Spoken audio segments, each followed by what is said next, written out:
jioni bana. Sasa huku ndio kwa bana. Sasa ndio ka project yenye nilikuwa nakuelezea nimeanzia.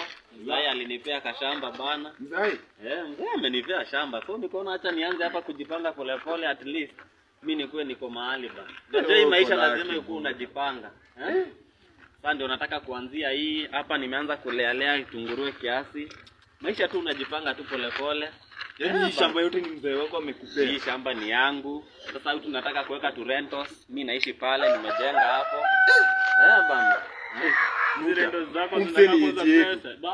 Nini sasa kama mtaki kwani hamna shamba, mjakatiwa shamba? By the way tunafaa twende tuambie mzee tukatie shamba. Tushakuwa watu wakubwa. Na sasa hii ndevu mko na ndevu na hamna shamba jamani. Tushakuwa watu wakubwa. Fanya aje? Twende tuambie mzee tupatie shamba.